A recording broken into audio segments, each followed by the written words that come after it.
दोस्तों कैसी आप लोग और कैसे चल रही है आपकी स्टडी। दोस्तों आप लोगों का सामान्य हिंदी का पेपर 22 फरवरी को होने वाला है, ये आपको मालूम है। ठीक है, देखिए आज की इस वीडियो में हम लोग सामान्य हिंदी का एक मॉडल पेपर सॉल्व करने वाले हैं। और भली बात ही आप जानते हैं कि ये मॉडल पेपर आपके यूपी बोर्ड ने खुद ऑफिशियल ही जारी किया है। ठीक है, अब आप कहोगे सर आप ये मॉडल पेपर हमें कितना बार दिखा चुके हो। भैया हम दिखा चुके हैं और बहुत सारे चैनल वाले दिखाए होंगे, लेकिन आज की वीडियो काफी ज्यादा अलग होने वाली है। इस वीडियो में आपको मैं 4 चीज बताने वाला हूं। पहला बात, इस पूरे मॉडल पेपर को आज मैं सॉल्व कराने वाला हूं, गद्यांश से लेकर पद्यांश तक हर एक चीज जो मैंने आज तक आपको पढ़ाया है वो सबका सब आज मैं सॉल्व कराऊंगा, यानी कि आज ये पेपर आपका पूरा सॉल्व हो जाएगा। दूसरा बात हम बताने वाला हूं आपको कि इस पेपर में, इस मॉडल पेपर में जो क्वेश्चन आए हैं क्या वो पेपर में आ सकते हैं क्या, और आ भी सकते तो कौन कौन से ऐसे क्वेश्चन हैं जो हमारे पेपर में आ सकते हैं। ठीक है, तीसरा बात मैं ये बताऊंगा कि मेरे भाई आपका पेपर इस बार कैसा बनने वाला है। जैसे पिछली बार बहुत हार्ड बना था पेपर, तो इस बार क्या हार्ड बनने वाला है या काफी आसान बनने वाला है, तो ये भी हम आपको बात करेंगे। चौथा बात करेंगे कि क्या हमारा डेट शीट बदल सकता है क्या। देखिए बहुत कमेंट आ रहा था कि क्या सर डेट शीट बदल सकता है क्या, हमारा जो परीक्षा 22 फरवरी से शुरू होने वाला है क्या वो आगे बढ़ सकता है क्या।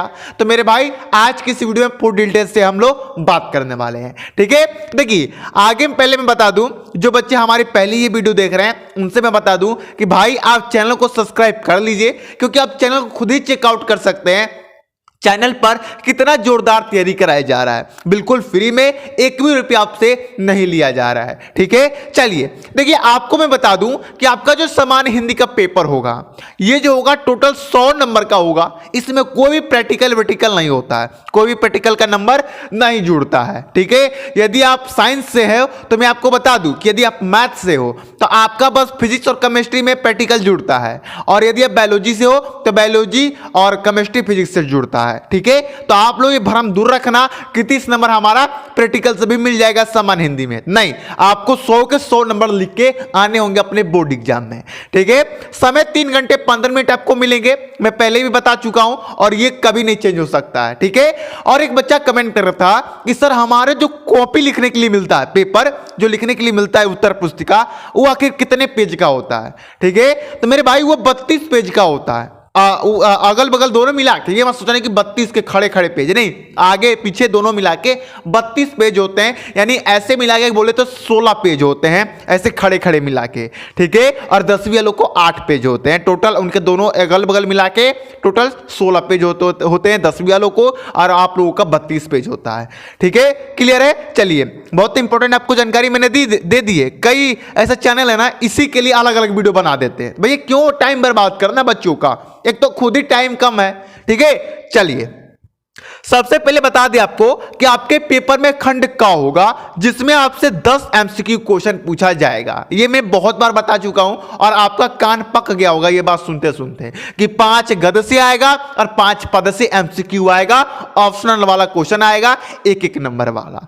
ठीक है, चलिए सॉरी, पहला क्वेश्चन है, पहला का क नंबर, ये जो है ये गद्य से आ रहा है, ये आप सबका इसका आंसर आपको 100% मालूम होगा, क्योंकि ये मैंने कम से कम 2-3 बार करा दिया इस मॉडल पेपर को, तो एमसीक्यू मालूम होगा। लेकिन आज की इस वीडियो में गद्यांश और पद्यांश भी हम लोग करने वाले हैं, और अभी 3 क्वेश्चन और है जिसका आंसर मैं आपको देने वाला हूं कि डेट शीट आगे बढ़ेगा या नहीं बढ़ेगा, ये सबकी जानकारी। पहला क्वेश्चन है, शिक्षा का उद्देश्य निबंध के लेखक हैं, तो भैया संपूर्णानंद है। मैं जल्दी जल्दी आंसर बताते चलूंगा क्योंकि ये मॉडल पेपर हमने कई बार सॉल्व कर लिया है। दूसरा क्वेश्चन है, लल्लू लाल की रचना है, तो देखिए लल्लू लाल की रचना है वो प्रेम सागर है, और लल्लू लाल की एक रचना और याद कर लीजिएगा, कौन, माधव विलास। माधव विलास और प्रेम सागर, ये दोनों रचना लल्लू लाल की है, ये आप लोग अपने दिमाग में बैठा लीजिए। ठीक है, बात करें, ये देखिए पहला क्वेश्चन में एक और क्वेश्चन है, थोड़ा बहुत सुन लीजिए। शिक्षा का उद्देश्य संपूर्णानंद का है, ये तो आपको मालूम है। अगर क्वेश्चन में आ जाए कि संपूर्णानंद द्वारा लिखित शिक्षा का उद्देश्य निबंध संग्रह किस निबंध से लिया गया है, तो आप क्या कहेंगे, तो भाषा शक्ति से लिया गया है। याद रखिएगा, जानते क्या होता है पेपर में। अब आपका एक सवाल और मैं जवाब दे दूं कि क्या मॉडल पेपर में से क्वेश्चन पेपर में आते हैं, तो मैं उसका जवाब देता हूं। मॉडल पेपर में जो क्वेश्चन आते हैं ना उसी से रिलेटेड क्वेश्चन पेपर में अधिकतर आपको देखने के लिए मिलेगा। ठीक है, ऐसा हमेशा नहीं होता, मैं ये नहीं कह रहा हूं कि 100% ही होगा, लेकिन मतलब 100 में 80% चांस यही होता है, एकदम रिलेटेड ही देता है। ठीक है, और जैसे कि यहाँ पर संपूर्ण आनंद से रिलेटेड कुछ दिया है तो पेपर में एक एमसीक्यू संपूर्ण आनंद से रिलेटेड आएगा ही आएगा, ये हो सकता है। ठीक है, ये मैं नहीं कह रहा हूं 100%, लेकिन हो सकता है। और भैया हम बोर्ड की तैयारी कर रहे हैं तो जिसमें हो भी सकता है उसको भी हम तैयार करेंगे। ठीक है ना, समझ रहे ना मेरी बात, ये आप समझ गए होंगे। ठीक है, तीसरा है पर्दा कहानी के लेखक आपके यशपाल जी हैं, बहुत बढ़िया, ये तो आपको मालूम ही होगा। आवारा मसीहा के रचनाकार विष्णु प्रभाकर हैं। और इससे एक और क्वेश्चन बहुत इंपॉर्टेंट है कि आवारा मसीहा किस विधा की रचना है, तो आवारा मसीहा जीवनी विधा की रचना है, ये आपको थोड़ा ध्यान में रखना है। ठीक है, बाण भट्ट की आत्मकथा, ये आखिर बाण भट्ट की जो आत्मकथा है ये किस विधा की रचना है, तो उपन्यास विधा की रचना है। ठीक है, आनंद दास का पोथा, बाण भट्ट की आत्मकथा, पूर्णनवा, ये सब हजारी प्रसाद द्विवेदी का एक उपन्यास है, याद रखिएगा। आपके एग्जाम में मैं बता देता हूं, देख लेना जब आपका पेपर आप बन के आएगा तो उसमें एक विधा से रिलेटेड क्वेश्चन आएगा, एक रचना से रिलेटेड क्वेश्चन आएगा, एक आपका ये क्या बोलते हैं पत्रिका से रिलेटेड क्वेश्चन आएगा, 100% आएगा। ठीक है, चलिए आगे बढ़ा जाए। अब आगे आते हैं पद वाले जो क्वेश्चन आए हैं। कमायनी किस युग की रचना है, तो कमायनी भैया छायावादी युग की रचना है, पहले बात याद रखो। कमायनी किसकी रचना है, तो भैया जयशंकर प्रसाद की रचना है। इसमें इसकी जो आपका मनु और श्राद्ध, ये दो नाम याद रखिएगा। ठीक है, ये दिमाग में नहीं आ रहा ये क्या है, अरे भैया हिंदी है यार, इस पर कौन ज्यादा जोड़ देता है। निम्नलिखित कवियों में से कौन सी प्रगतिवादी युग का है, तो भैया तुलसीदास जी हैं, याद रखिएगा। तार सप्तक का प्रकाशन वर्ष है, तो 1943 है, इसका दूसरा ऑप्शन सही हो जाएगा। क्लियर है ना। और दूसरा सप्तक का प्रकाशन कब हुआ था मेरे भाई, कोई बता सकता है क्या, तो भैया वो होता 1951 में। ठीक है, चलिए आगे देख लिया जाए। द्विवेदी युग की रचना है, द्विवेदी युग की रचना है। देखिए साकेत भी द्विवेदी की रचना है, प्रिय प्रवेश भी द्विवेदी की रचना है, और भारत भारती भी द्विवेदी युग की रचना है, लेकिन कमायनी नहीं है। अभी हमने देखा कि कमायनी छायावादी युग की रचना है। अब यहां पर 3 क्वेश्चन मैं आपको बताने जा रहा हूं, एक ही क्वेश्चन से पूछ देगा साकेत किसकी रचना है, बताओ मेरे भाई साकेत किसकी रचना है, बताओ। मैथिली शरण गुप्त की है। ठीक है, भारत भारती किसकी रचना है, मैथिली शरण गुप्त की ही है। ठीक है, प्रिय प्रवेश अयोध्या सिंह उपाध्याय हरिओद की है, याद हो गया। चलिए तीनों मोस्ट इंपॉर्टेंट थे इसलिए मैंने आपको बता दिया। अष्टाप के कवियों का संबंध किस भक्ति काल की है, तब यह वो है कृष्ण भक्ति काल से, चौथा ऑप्शन इसका सही हो जाएगा। ठीक है, कभी कभी दे देता है, पूछ देता है कि बताइए कृष्ण भक्ति शाखा के कवि कौन कौन है, तो मैं आपको बता देता हूं, जैसे कि सूरदास हो गए, ठीक है, सूरदास हो गए, कृष्णदास हो गए, नंददास हो गए, ठीक है, और बहुत सारे हैं, इनको ये मुख्य है, इनको याद रखिएगा। चलिए दिए गए गद्यांश को आधारित प्रश्नों का उत्तर लिखिए। अब कॉपी कलम लेके बैठे जाइए। देखिए आज की वीडियो लंबा होगा, लेकिन भैया आज की मॉडल पेपर आपका काम खत्म हो जाने वाला है। ठीक है, चलिए जितना कहा गया क्वेश्चन में उतना ही मैं बताऊंगा, और जितना आपको करके आना है बस उतना ही आपको लिख कर आना है। ठीक है, चलिए धरती माता की कोख में जो अमूल्य निधियां भरी हैं, जैसे ही धरती माता सुनाई दे, माता सुनाई दे, इस ट्रिक में मैं बता चुका हूं कि किसी भी गद्यांश को कैसे पहचाना जा सकता है। उस वीडियो का लिंक आपको डिस्क्रिप्शन में मिल जाएगा, या आप यूट्यूब पर सर्च कर सकते हैं गद्यांश पहचानने का ट्रिक बाय देवा सर क्लासेज। लास्ट में देवा सर क्लासेज जरूर लगा दीजिएगा। ठीक है, चलिए या कमेंट करके भी आप मांगिएगा ना तो मैं उसका लिंक दे दूंगा, कोई दिक्कत नहीं है। धरती माता की कोख में हम जान गए कि भैया ये वासुदेव शरण अग्रवाल का राष्ट्र के स्वरूप चैप्टर से लिया गया है। अब बोला पहला क्वेश्चन, उपयुक्त गद्यांश का संदर्भ लिखिए। तो भैया मैं बोलते जा रहा हूं, तुम लिखते जाओ, ये तो संदर्भ लिखना सबको आता होगा। लिखेगा आप लोग लिखिएगा कि प्रस्तुत गद्यांश हमारे हिंदी पाठ्य पुस्तक के गद्य खंड में संकलित डॉक्टर वासुदेव शरण अग्रवाल के द्वारा लिखित राष्ट्र के स्वरूप निबंध संग्रह से लिया गया है। काम खत्म। वासुदेव शरण अग्रवाल और राष्ट्र का स्वरूप, इसको थोड़ा ब्लैक पेन से लिख दीजिएगा, काम खत्म। एकदम फुल नंबर 2 के 2 नंबर आपके जेब में। ठीक है, दूसरा है दूसरा क्वेश्चन है, देखिए धरती वसुंधरा से क्यों कहलाती है, धरती वसुंधरा क्यों कहलाती है। अब क्वेश्चन पढ़ लिए, अब गद्यांश पढ़िए। देखिए अभी आपको समझ में आ जाएगा कि वसुंधरा क्यों कहलाती है। धरती माता की कोख में जो अमूल्य निधियां भरी है, जिसके कारण वह वसुंधरा कहलाती है। लो भैया आंसर मिल गया, यहां से उठाओ यहां तक लिख डालो, काम खत्म।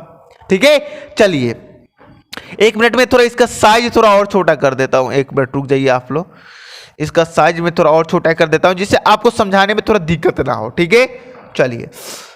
बाहर जो बैकग्राउंड आवाजें आ रही होंगी उसके लिए क्षमा कीजिएगा। मैं बहुत दिन से वीडियो नहीं डाल रहा था यूट्यूब पर, तो मैंने सोचा कि नहीं आज कुछ भी हो जाए, आज का भी वीडियो बनाना पड़ जाए, अपने प्यारे स्टूडेंटों को वीडियो तो दूंगा ही दूंगा। ठीक है, देखिए दूसरा क्वेश्चन का आंसर आपको मैंने दे दिया। तीसरा क्वेश्चन है कि रेखांकित अंश की व्याख्या कीजिए। यहां से देखिए, धरती से लेकर ना होना चाहेगा, यहां तक अंडरलाइन किया गया है, यानी कि यहां तक आपको अपना विचार प्रकट करना है इसको पढ़ के।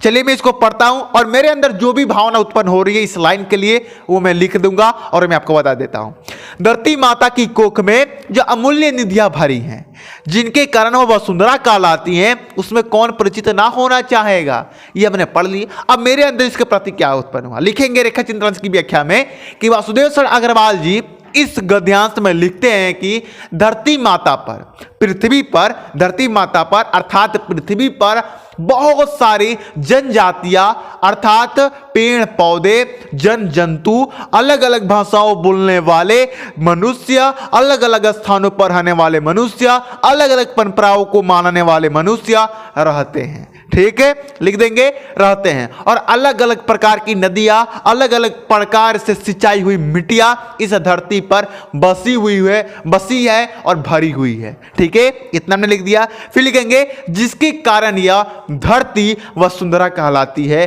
और हमारी माता के समान है। ठीक है, फिर लिखेंगे इससे कौन परिचित ना होना चाहेगा, साफ साफ लिख देंगे। ठीक है, इससे कौन ना जानना चाहेगा, इसके रहस्य को कौन ना जानना चाहेगा कि आखिर ये सब कैसे आया, कहां से आया।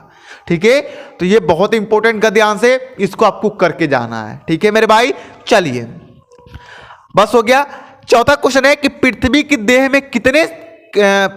की देह को किसने सजाया है। तो आप आराम से यहां पर देख लीजिए, गद्यांश में दिख जाएगा कि लाखों करोड़ों वर्षों से अनेक प्रकार की धातुओं को पृथ्वी को पीस पीस के अगणित प्रकार की मिट्टियों से पृथ्वी के देह को सजाया है। यानी कि यहां से लाखों से लीजिए, यहां तक सजाया है, तक लिख डालिए, आपका नंबर पक्का।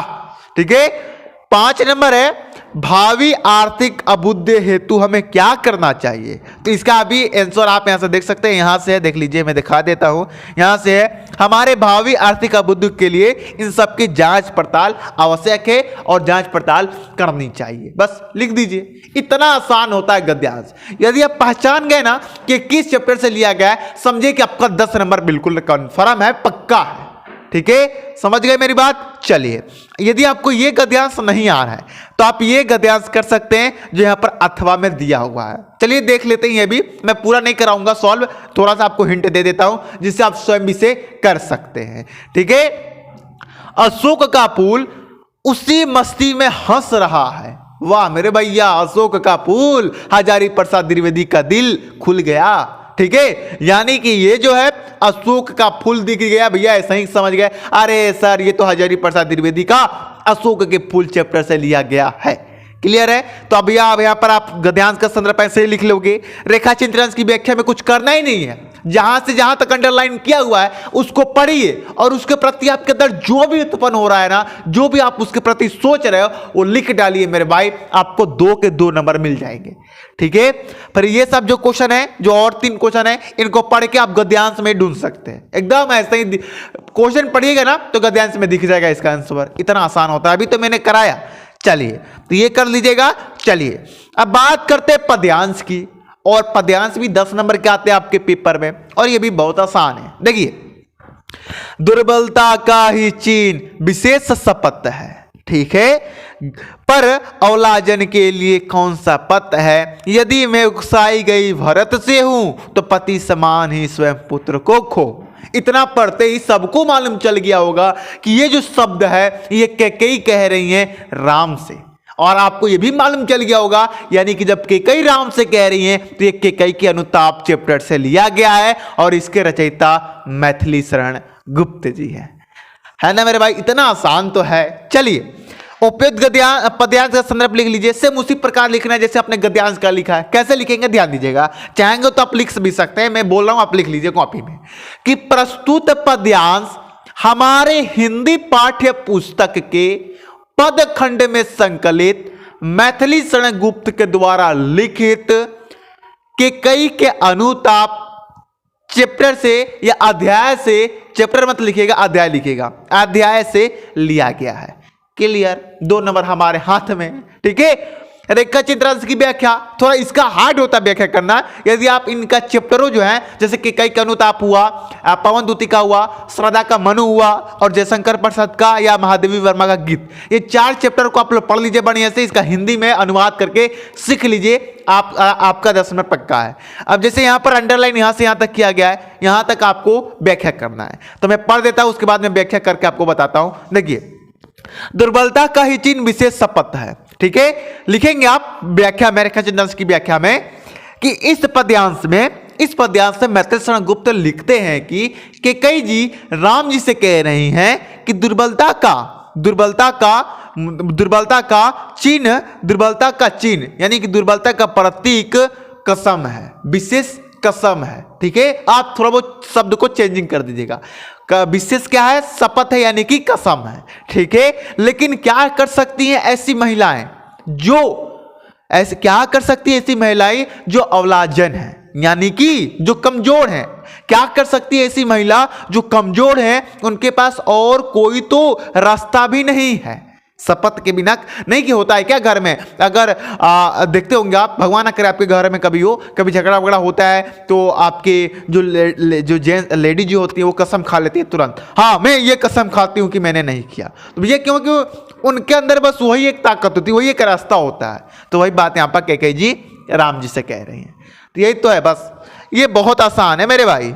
चलिए अब यहां पर देखिए, यहां पर तीसरा क्वेश्चन है, करके पहाड़ सा पाप मौन रह जाऊं, राई भर पी रुताप ना करने पाऊं, पंक्ति में कौन सा अलंकार है? अब यह आपको अलंकार बताना है। कौन कौन रस छंद अलंकार पढ़ा है ये बताओ। जो पढ़ा है मेरे भाई वो कमेंट करके बताओ, और इसका आंसर भी आप दे के बताओ। ठीक है। चलिए, और यदि नहीं पढ़े तो कोई बात नहीं है, हमारे चैनल से पढ़ लो। ठीक है। चलिए, हमने पढ़ा भी दिया है। पद्यांश का भाव स्पष्ट कीजिए। पद्यांश में जिसकी भाव है, जो भावनाएं हैं, उसको आपको पढ़ के अपने से लिखना है। ठीक है। भाषा की विशेषता बताइए। ठीक है। ये भी आप भाषा का विशेषता बता सकते हैं। जो मेन था वो तो मैंने करा ही दिया, और यदि वो आपको नहीं आ रहा है तो आप ये कर सकते हैं, ये भी काफी आसान है। ठीक है। मैं बता देता हूं, थोड़ा सा हिंट इसका भी दे देता हूं। लज्जाशील पथिक महिला जो कहीं दृष्टि आए, ठीक है, होने देना विक्त वसना तो ना तू सुंदरी को, जो थोड़ी सी श्रमिक वो गोद ले श्रांति, खोना होठों को वो कमल मुख को मलनताए मिटाना। ये जो है भैया, ये सबको मालूम हो गया होगा कि राधा जी पवन से कह रही हैं। ठीक है। ठीक है, समझ गए होंगे ये किस चैप्टर से है? पवन दूतिका से चैप्टर से है। ठीक है। लज्जाशील दिख जाए, मैंने बताया था ट्रिक। ठीक है। तो इसका पद्यांश लिख लीजिएगा, इसका व्याख्या आप लोग खुद कर लीजिएगा, ये सब कर लीजिएगा। चलिए, मैंने अभी बोला कि जितना जरूरत है उतना ही मैं कराऊंगा, क्योंकि वीडियो ज्यादा लंबा हो जाएगा। अब 2 ऑप्शन में तो मैं दोनों थोड़ी करा दूंगा और वीडियो लंबा हो जाएगा। एक मैं करा रहा हूं, एक आप खुद कीजिए। ठीक है। ऐसे कीजिएगा तो आपका भी फायदा होगा। यहां पर जीवन परिचय की तो बात ही नहीं करेंगे। मैं जानता हूं कि हमारे सभी स्टूडेंटों को 10 नंबर पक्के होंगे जीवन परिचय के। ठीक है।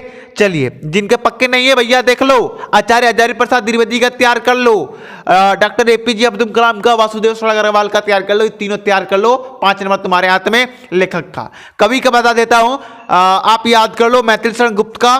ठीक है। और जयशंकर प्रसाद का, महादेवी वर्मा का तैयार कर लो। बस आपका काम खत्म। चलिए, बहादुर और पंचलाइट कहानी, ये दोनों मैं करा चुका हूं। इसको तो मैं आज की वीडियो में नहीं कराऊंगा, बहुत बड़ा लंबा हो जाएगा। और ये मैं करा भी चुका हूं, दोनों एक ही वीडियो में करा है। इनके लिए अलग अलग वीडियो देखने की जरूरत नहीं है। ठीक है। आप प्लेलिस्ट में जा सकते हैं, प्लेलिस्ट बना हुआ है। पूरी क्लास 12 हिंदी की संपूर्ण तैयारी मैंने करा दी है, तो उसका प्लेलिस्ट बना हुआ है, वहां पर आप जाकर देख सकते हैं। ठीक है। खंड काव्य का भी वीडियो मैंने बता दिया, किस क्षेत्र में किस जिले को कौन सा खंड काव्य पढ़ना है वो सब मैंने बता दिया उसमें, तो वो भी आप जाके देख सकते हैं। चलिए आगे देख लीजिए। आगे है संस्कृत का गद्यांश और पद्यांश, इसकी बाद में बात करेंगे भैया, इसको तो हमने अभी तक पढ़ाया नहीं है। मैं काम करता हूं, कुछ दिन बाद नहीं, 2-3 दिन बाद इसका मैं आपको तैयारी करा देता हूं। बस ये टॉपिक बचे है ना, तो मुझे भी अच्छा नहीं लग रहा है कि कहने में कि ये तैयारी नहीं करा पाया हूं, तो मैं अभी करा देता हूं इसका कोई टेंशन मत लीजिए। हम अभी बस आज या काल का समय दीजिए, उसके बाद मैं करा दूंगा। ठीक है। चलिए, यहां तक कौन कौन वीडियो देख रहा है, एक बार आपको अपना नाम कमेंट करना है। फुल नाम, ये नहीं कि भैया विजय नाम है तो विजय नहीं, विजय गुप्ता, जो भी फुल नाम है वो कमेंट कीजिएगा। मैं समझ जाऊंगा कि आप अपने तैयारी के प्रति बहुत ज्यादा उत्सुक हो। ठीक है, चलिए अब है मुहावरों का अर्थ लिखना है और वाक्य में प्रयोग करना है। इसका 3 है, मैं एक बताऊंगा, 4 है, इसमें से एक ही का करना है। तो मैं एक ही बताऊंगा, 3 खुद आप करोगे, क्योंकि मैं चारों कई बार करा चुका हूं। तो मैं इसमें सबसे आसान वाला कराऊंगा। इसमें सभी आसान है, कौन कराऊं? दाल में काला होना, ये भी आसान। नमक मिर्च लगाना, ये भी आसान। चलो मैं ये कराता हूं तीसरा, दाल में काला होना, यानी कि किसी बात को लेकर किसी पर शक करना। वाक्य प्रयोग कर सकते हैं कि मोहन के बात मोहन लग रहा है कि मोहन में दाल में काला है, मोहन की बातों में दाल काला है। ठीक है, ये भी कह सकते हैं। ठीक है, बहुत आसान होता है, ये तो सबको आता होगा मेरे भाई। चलो, अपठित गद्यांश पर आधारित प्रश्नोत्तर संख्या, ये एक अलग नया टॉपिक जुड़ा है और इसका वीडियो में परसों सुबह में 7 बजे दे दूंगा। इसका वीडियो मैं बना ही रहा हूं, इसका लिखना प्रोसेस इसका चालू है, इसमें तो कुछ करना ही नहीं है, ऐसे ही 5 नंबर आपको मिल जाएगा। चलिए 11 से यहां पर आपका हिंदी व्याकरण शुरू हो जाएगा। वसन व्यसन, इसका अर्थ बताना है, तो वस्त्र और आदत हो जाएगा, C नंबर सही हो जाएगा। अबू जम्बूद, इसका अर्थ हो जाएगा कमल और बादल, C नंबर सही हो जाएगा। ठीक है, निम्नलिखित में से किसी एक शब्द का 2 अर्थ लिखिए। तो भैया आप लिख सकते हैं विधि का, इसमें से एक का लिखना है, तो 3 का आप करिएगा, मैं एक करा दे रहा हूं विधि का। विधि का होता है नियम कानून। ठीक है, पट मतलब जानते ही हो, पट यानी आप उसका कर लीजिएगा। अंबर यानी भी जानते ही हो, अंबर यानी आपके आसमान में ही है। ठीक है, ये तो सब मालूम ही है। निम्नलिखित वाक्य वंशों के लिए एक शब्द का चयन करके लिखिए, मतलब अनेक शब्दों के लिए एक शब्द लिखना है जो आंखों के सामने हो। क्या कहते हैं उसे? बताइए, नेत्र सम्मुख? नहीं, प्रत्यक्ष। हाँ, B नंबर इसका सही हो जाएगा। जानने की इच्छा रखने वाला, जिज्ञासु, C नंबर ऑप्शन सही हो जाएगा इसका। निम्नलिखित में से किन्हीं 2 वाक्यों को शुद्ध करके लिखिए। अब ये नहीं कराऊंगा, ये सबसे एकदम में बहुत आसान है ये भैया, ये पेपर हिंदी के पेपर में सबसे आसान यही है। ठीक है, अब यहां पर वीर रस, अलंकार, छंद, इनकी परिभाषा लिखने के लिए आएगी, ये मैंने करा दिया है, आप जाके वीडियो देख सकते हैं, वही प्लेलिस्ट में मैंने जोड़ दिया है। ठीक है, और आवेदन पत्र लिखने के लिए ट्रिक का वीडियो बहुत जल्द आ रहा है आप लोगों का, टेंशन मत लीजिए। और निबंध तो आप लोगों का तैयारी होगा, मैंने महत्वपूर्ण निबंध का वीडियो भी बना दिया है और उसका भी प्लेलिस्ट में मैंने जोड़ दिया है। तो दोस्तों आज का वीडियो आपको कैसा लगा? थोड़ा सा वीडियो लंबा है, कोई बात नहीं, लेकिन वीडियो में मजा आ गया होगा यदि आप पढ़ रहे होगे मन से तो। ठीक है, चलिए मिलते हैं अगली वीडियो में, तब तक जाने की याद दीजिए। और मैं यही आप लोगों से प्रार्थना करूंगा कि जितना हो सके जल्दी आप लोग वो प्लेलिस्ट जाइए, प्लेलिस्ट से अपना संपूर्ण हिंदी का तैयारी कर लीजिए। जो जो टॉपिक बचे हैं, ज्यादा नहीं 2-3 टॉपिक बचे हैं, उनका वीडियो आप लोगों को इसी हफ्ते के अंदर देखने के लिए मिल जाएगा। ठीक है, मिलते हैं अगली वीडियो में। जय हिंद, जय